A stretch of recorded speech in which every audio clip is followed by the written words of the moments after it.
Hey, good morning and welcome back to Questioning Scents with me, Matt. Hey, how are you doing? I hope you're well. I hope all is good. I have a very rare day off, so I'm about to take my son out for a little adventure while my wife's at work, and I thought now would be the perfect time to record a quick video. So today I was looking, I'll tell you what it is. I was looking through my some of the videos that me and Rich have done lately, and I've noticed that we're kind of going in one kind of particular direction, and we've been neglecting talking about some cheapies. So I'm going to rectify that today and talk about an absolute bargain that is fairly new to me. I've had it a couple of weeks now, so I've had a chance to wear it to work quite a few times and spend a bit of time with it and getting to know it a lot better. I warn you now that the fragrance is a good fragrance, but the bottle, well, that's a bit, oh, I'll let you decide. See what you think. I hope you like gaudy. Look at that. This has got to be the biggest fingerprint magnet of any bottle I've got. Now, generally, I'm not that, to be honest, I'm not used to not be that fussed about presentation, but now I think I'm becoming a little bit of a snob. And I'm not entirely sure about this one, to be honest with you. I mean, look at it. If the light comes into the room and hits it at the wrong angle, you will go blind. It's, yeah, it's a bit, Right, so anyway, the fragrance in question is by Ajmal, and it's called Evoke Gold Edition. And this is, there's a men's one and a female one, I believe. And this is the men's one. So I got it for an absolute steal. You can buy this as a 90ml bottle, by the way, and you can get it for as little in the UK as £24. So I'm assuming that cost-wise, it's going to be, you know, comparable across the world. Now, I don't know. This is the only fragrance I've got from Ajmal, and I don't know too much about them. I've heard of them, obviously, and I sort of put them down as a kind of like another Middle Eastern perfumer or perfume house that kind of makes lots and lots of fragrances and stuff. So I did a little bit of research on them. I don't know where they're based now, but they are a global brand. Apparently, they're absolutely everywhere. But they are, I think, primarily a sort of a Middle Eastern company, but they do have their roots in India. So that I found quite interesting because I don't have any sort of perfumes from any houses from India either. Now, India's a country I love, and hopefully I'll be back there soon. So there you go. So what's it like? Well, I'll tell you what, if we go through the notes and then talk a bit more about it, because there was a massive elephant in the room, which obviously the title of the video has given away somewhat. But this came out in 2018, and the notes are that I can work out, or I found online, on neroli, pepper, bergamot, orris, amber, patchouli and cedarwood. So it all sounds very exciting, but it is incredibly similar to a perfume that we all know and love very well, and that is Prada L'homme.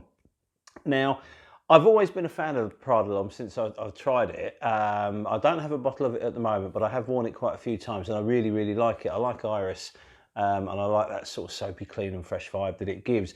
The main reason I don't own a bottle of Prada L'homme is it's a bit soft for me, and it doesn't actually tend to last too well on my skin. Now, you know, smell aside, it is a beautiful smell. There's no getting away from that, and it's a very classy, clean, soapy, irisy kind of fragrance. This is incredibly similar to it when it dries down, that has to be said. Now, I thought when I first got it, because I researched it before I bought it, it was a blind buy, but an informed blind buy, shall we say. And I kind of read quite a lot of stuff about it and thought, okay, you know, sort of some people were saying the performance is better, and I thought, well, that's a good sign. So I needed to get this and try it and find out, basically. And when you're spending the likes of sort of £24-25 on a blind buy, it's not that bad. It's not that much of a risk. I mean, I've made some much more risky blind buys, shall we say, and this one I thought was a bit of a no-brainer because, you know, the general feedback that I picked up was it's actually quite good. So I bought it thinking it's going to be a clone of the Prada. Now, I think it's certainly influenced by the Prada. I think, you know, there's far too much, they've got far too much in common for it to be purely coincidental that they smell so much alike. But the more you wear it and the more time you spend with it, they're very different. Well, they're not very different, but they certainly are different fragrances. They're not carbon copies of each other at all. I'm wearing it now, and I've worn this quite a lot lately, so I'm getting to know it very, very well. What I'll do is I'll have a quick little spray now for the purposes of the review, and then we'll go through it. because I think the notes with this are a little bit misleading. This neroli pepper opening, yeah, you do get a tiny bit of neroli, but it's not like a neroli-based fragrance. I've got lots of fragrances where neroli's kind of like the star, or you have that neroli orange blossom tie together. This doesn't work like that. This just gives a little bit of almost like a citrusy floral tinge that sits with the pepper, because I think pepper can be quite astringent. It can be quite sharp to the nose, and it doesn't necessarily, unless pepper's handled very carefully with the perfume, it can be a little bit off-putting. You do get the peppery vibe, but everything kind of catches up. And let's be fair, the Orris is the star of the show here. And then it becomes quite an ambery fragrance. With the Prada L'homme, you have this wonderful, clean, soapy vibe to it. This takes itself in a different direction. Once all the notes have kind of settled down and revealed themselves, it has a more of an ambery feel. And what I will say with this, and I gave a sample of this to a friend of mine who spent a lot more time with Prada than me. He uses it all the time. He really, really likes this as well. He thinks it develops a little bit better than the Prada, and there's certainly a little bit more going on. And I'll totally and utterly agree with that, because what you've got is quite a heavy, almost dense opening vibe to this. You know, the pepper's just punching a little bit, and you've got that kind of little sort of hint of neroli. It's not a big presence at all, but it sets the scene for the heavier notes to come through, the geranium, the orris, and then it all becomes about the amber. The patchouli sits there, and obviously you have the cedarwood, which gives it its lovely woody base. So what you end up with is a very pleasant smell. It's certainly in that world of the Prada L'homme. We're never going to be able to get away from that, because the two run side by side. But this is clever. It has more of a deep base to it, and it certainly sets itself up to be a longer lasting fragrance. The notes start to shine a little bit more. In the dry down, it becomes incredibly similar to the Prada. But what this does that the Prada doesn't is this is very much an airy fragrance. I would imagine there's all sorts of aroma chemicals in this, because this is a fragrance that gives you a soft sillage that stays with you for a very, very long time. It's all around you, and it's incredibly pleasant. It's quite intoxicating, and it draws people in. It doesn't fog out a room at all.